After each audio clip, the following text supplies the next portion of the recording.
Welcome to the Critical Cinema Club. I'm Colm.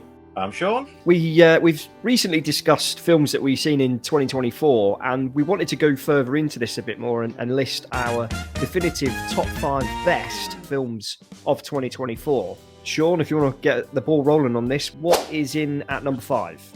Well, between us, Colm, we decided that Deadpool 3, Deadpool Wolverine, what's the actual title? Deadpool and Wolverine. Deadpool and Wolverine should be number 5. We were sort of talking between us before, weren't we? And I think we both agreed. Watched it, really enjoyed it. I haven't thought about it too much since, which it seems to have faded away quite quickly in my memory, which is probably why it's not so much one of the top films for me. It's dropped a little bit lower for me. We enjoyed it when we saw it in the cinema, but going back to it doesn't quite hold that same charm as it did. But, you know, we enjoyed it just enough, though, didn't we? And loved it in cinema. Yeah, really good. And I think part of watching it was the surprises. Would turn up and the impact that would have, and once you've seen it, and it's not criticism because it's just what it is, and then now I know who would be in the film, I haven't felt a need to go back and watch it again. If there was another one coming out now, I'd be one of the first ones there watching it. It's in the top 5, but just sits at number 5 for me, and I think we were both pretty much in agreement on that, weren't we? Yeah, I think this is the one that we agreed on pretty much straight away. It did everything that it needed to do. It got the comic book film fans back into the cinema. It's been a bit of a barren few years for the MCU and the DCEU. So it was good to see something that was made by fans for fans. So yeah, I enjoyed it. I thought it was great, and I think it's worthy of the number 5 slot. What do you see being a number 4 then, mate? Well, number 4 is something that we decided between us that I haven't actually seen because the film's done so well and it's got its legions of fans. And one of our videos that you did discussing what next for the franchise, you got quite a lot of positive comments about what they wanted to see from it. Yeah, good feedback on that, didn't we? Yeah, and that was Transformers 1. You know, as you know, Colm, and anyone who watches us regular, long-time fan of Transformers since I was a kid in the 80s and loved it. When the live-action movies came along, they were hit and miss, and I think people have been crying out for a certain type of Transformers movie, and this is it. There were some worries about it at first because I think it was a bit more geared towards the kiddies, which had some older fans like myself worried, but I think it is actually a good mix. There's a lot there for both fans, old and new, and I think it hit all the markers it wanted to and more, and it's got people clamouring for a sequel, which may not come because I don't know if it did as well box office wise as it could have done, and I think some of that's down to the marketing. It was a success for me, certainly. Particularly, I think that's kind of what switched me off. Was it did the trailers look like it was marketed much for younger audiences? For me to not be a fan of the franchise as a whole. I mean, I enjoyed the first Michael Bay live action film, but I think with something like Transformers, you can't really have too much of a human element in there. It needs to be about the Autobots and the Decepticons and the robots, living being robots. You don't need a Sam Witwer or whatever his name is. That's the guy who did the voice for Witwicky. Sam Witwer, he's the guy who did the voice for Palpatine in the animated Star Wars. I mean, what you've just said is proof of where it's failed, because I watched that first trailer and I was like, oh, this is for like 6-year-olds, and it's almost the same crowd who watch the kiddies, I forget what they call it, but there's like an Earth Spark, is it? There's like a youngster's version of Transformers. And I thought it was going to be along those lines, but actually it's not. There is some grown-up elements to it, and it gets quite violent towards the end. And I think if they'd marketed it a better mix, because they went with all the kiddie jokes. Yeah. Even me, I was getting a bit turned off, and I'm a fan. So I'm not surprised people like yourself didn't turn up. And I think a lot of that it goes to the marketing team. But if you can get past that and actually watch the film, it's really good. I think the way I look at it now is because of the feedback that I've seen on the film. It's kind of in that ilk of the Spider-Verse cartoon films. The animated Spider-Man films recently have done really well. They've done far better than anything that Sony's put out in the last couple of years in terms of the live action without the MCU. And I thought Transformers 1 seemed to be along that same lines. So it is a film that I need to go and watch. For a lot of people, my dad's one of them. Shout out to my dad, because I know he watches sometimes. Some people just will not watch animated films. That's up to them. If they just want to watch films, if that's what we call them, then then that's it. That's fine. Okay, well, I think we'll go on to our number 3 pick. It was a film that really freaked me out. I knew that there was a bit of freakiness involved here. I wasn't quite prepared for it. And that film was The Substance. What was your thoughts, Sean? I absolutely loved it. All I knew about it, and I'm going to try and do this more often with films, all I knew, it got Demi Moore in it, and it was something to do with him wanting to de-age. That's all I knew, and there was a bit of horror. And I went in completely blind. I've not even seen a trailer or anything like that. It was one of those films where when the credits rolled, I watched it with my partner, and we just sat in silence for like 15, 20 seconds because we were just processing what we'd seen. And I still, you know, how we talked about how Deadpool didn't stay with me. This has stayed with me. And I've been telling people about it, and I've thought about it, and to the point where my immediate reaction was, I never need to watch that ever again. Now I'm thinking I'm looking forward to watching it again at some point to sort of pick it apart a bit more. It was funny because you put this at number 5. I did, number 1. So the compromise is 3. What did you think about it, buddy? I really enjoyed it as well. It's hard to compare this with anything else I've seen, but I think the way it made me feel was the same way I felt after the first time I watched The Thing. Just because of the kind of body horror stuff. I know it's completely different to The Thing. Like even like the final scene in the theatre.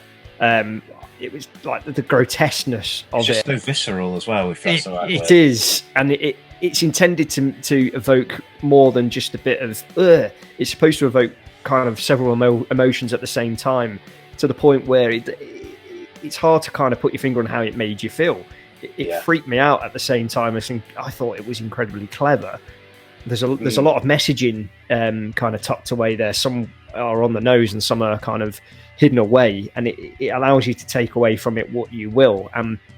I've just hit 40 years old 6 months ago, and I kind of get to the point where I feel like I'm getting a bit too long in the tooth and a bit too old, and I wish I could relive some of my youth. And when I watched this, I was kind of like, no, I'm happy as I am, to be honest.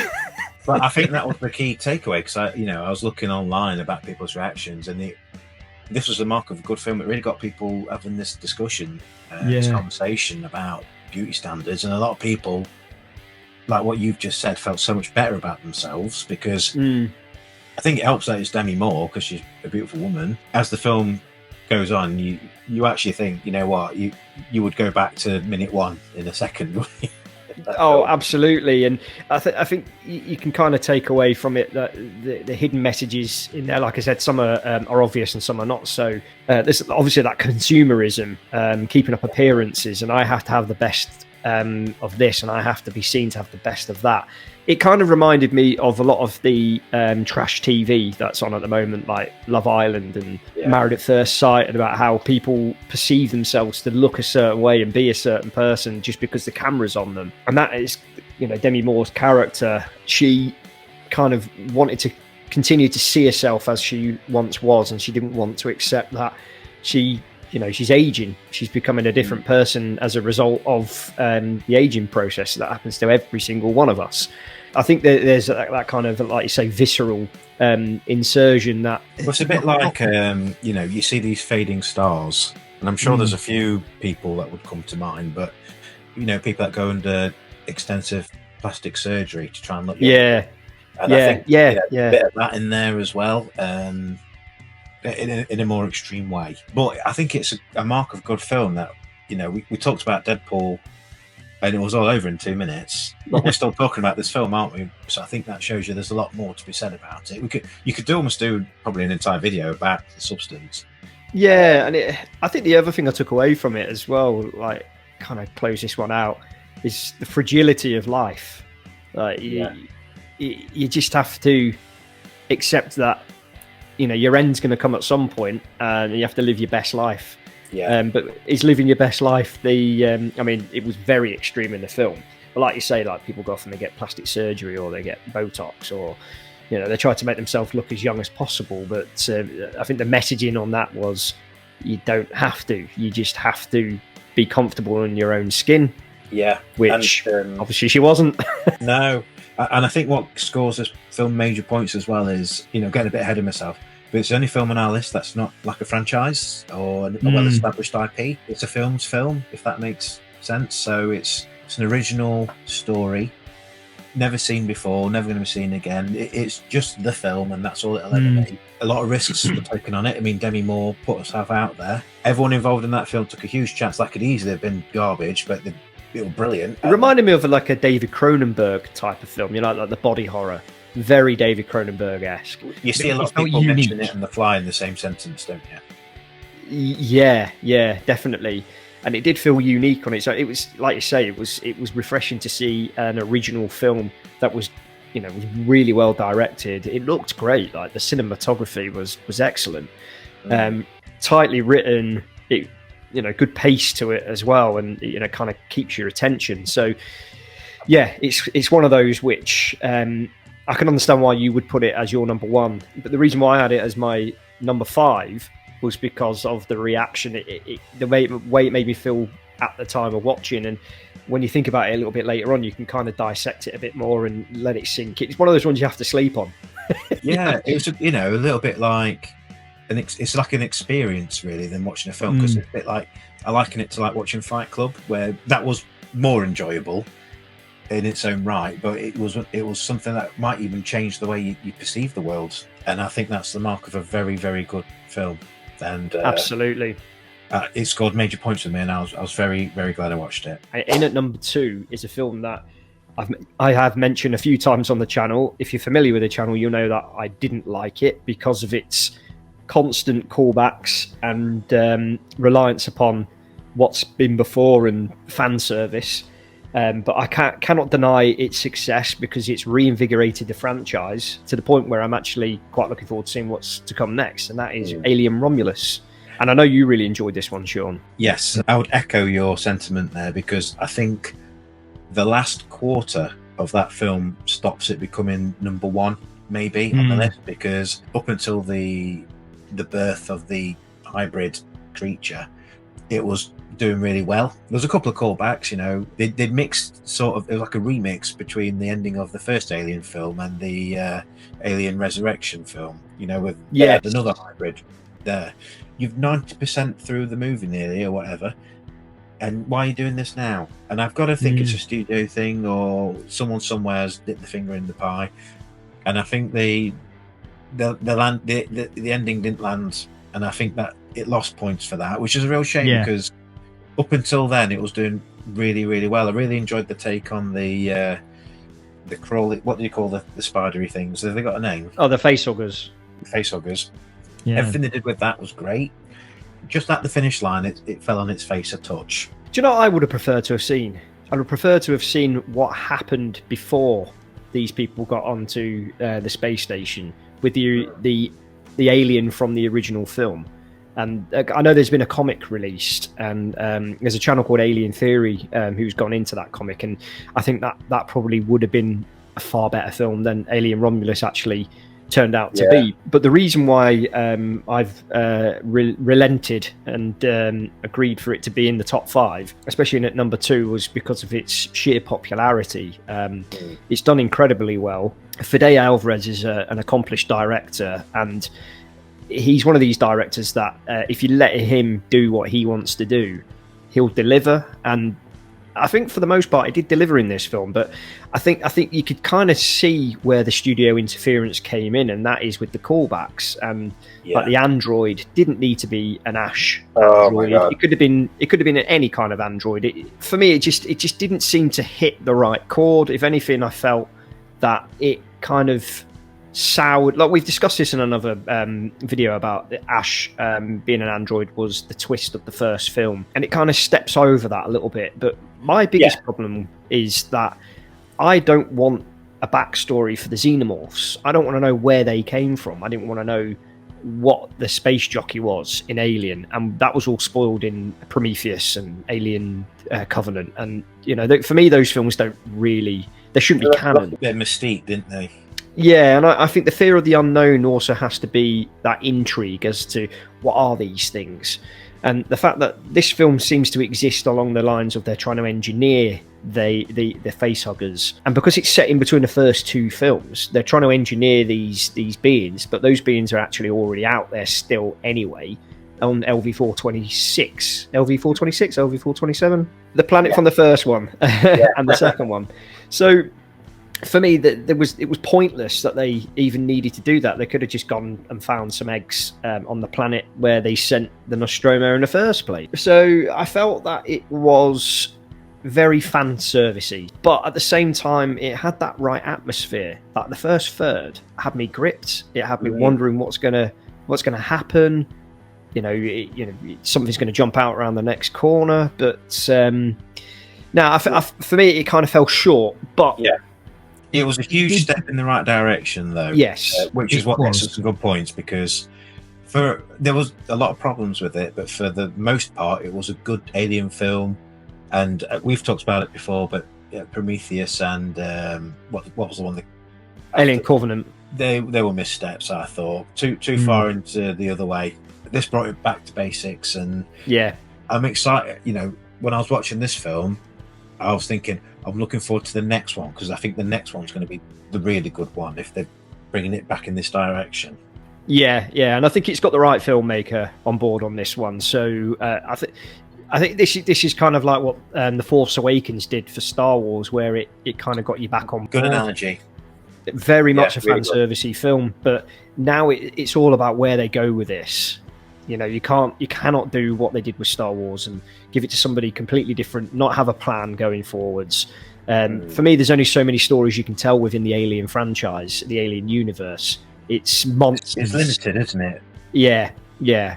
So they have to be careful where they go with this, because they could lose a lot of that goodwill that they've just built up. But at the same time, there's enough there to keep us intrigued, and I'll admit I am intrigued to see what comes next. It just touched on a good point there, which you can overdo certain IPs, and I think oversaturation is a real concern these days, and you worry about that. Alien, it's an interesting time because it's opened the door a bit again for me, and I'm interested to see what the next film is. But it might be make or break for the franchise, because people might decide after the next one they've had enough if they're not careful. Well, there's a series on its way out very soon, and there was a trailer released a few weeks back, and I think it's called Alien Earth, or at least that's what it was called. Obviously, it's set on Earth, but I feel like we've kind of shit on that a little bit, even though it's number 2 in the top 5 of the year. 2024 has been a crap year. Our number 1 selection, probably one of the best films I've seen in cinema in recent years, and that was Dune 2. Yeah, really great film, wasn't it? I don't know too much about the story. I didn't watch the old Dune. I've not read the books or anything, so I was sort of taking it in for the first time. I remember watching it. I was maybe 2/3 of the way through, and there's a bit where he's I know you always laugh, but he's riding the worm. Lol. But the score in the background and the cinematic quality, and I remember wow, chickle, wow. And I do remember thinking to myself, this is brilliant to watch. This is a cinema experience. You don't get this sitting at home, and you don't get that very often with films these days, do you? We think, no. I watch it on the big screen, but I'm really glad I watched that one. Do you know what it felt like an event film. I know most of these films that we've been seeing this year, like Deadpool, Wolverine, Alien Romulus, to an extent, they felt like big cinema event films. The kind of film they have to go see in the cinema first. And Dune 2, if I'd have seen that on home media, on streaming or DVD or Betamax, whatever your tickle is, I don't think I would have enjoyed it anywhere near as much as I did when I saw it in cinema. It was just incredibly well shot and well directed. And Denis Villeneuve, he's such an amazing director. His visual style is so incredibly vast. He just shoots big really, really well, and that it's testament to the cinematography. And it was a long film, but it felt quite well paced and quite tight, and it was incredibly well acted. I came out of that film thinking that was such an experience. If his name's attached to a project, I'm interested. There's not many directors out there at the moment, and I'll say the same for movie stars, where you see a name and the name draws you to the film. Christopher Nolan is obviously one that intrigues you to, see what the film's all about, and Quentin Tarantino.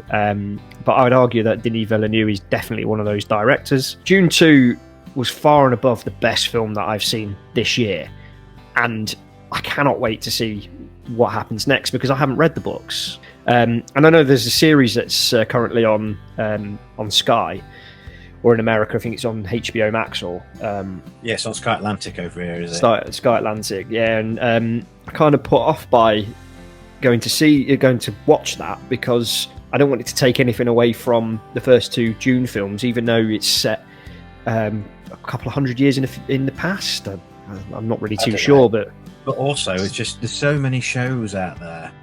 There's only so much time in your life, isn't there? Best show I've seen this year though, The Penguin. There you go. I haven't watched it. Brilliant. It's amazing. Yeah, it's the Dune 2 of TV. Wow, there's a quote right there. Shows are such a big investment now, which is sometimes why movies are good because it's a one and done. But a show. I mean, the Dune show. Is that going to be called the Dune show? That's just what it should be called. The Dune show. And it's a bit like Game of Thrones. And you get all these shows now. I think it was The Walking Dead that spurned me a bit because you're watching The Walking Dead, but then you've got all these spin-off shows, and then you've got to watch the spin-off shows to figure out what's going on, and it takes your life over if you're not careful. Can't wait for June 3. Yeah, I don't know when that's coming out. Maybe we should have researched that, but absolutely top drawer I don't stuff. think that's coming out until it must be the year after, because it's not on my list for next year. I mean, there was a couple of years gap between the first and the second, which I think when you have to have a gap, you have to have a gap. Yeah, I loved it. Absolutely loved it.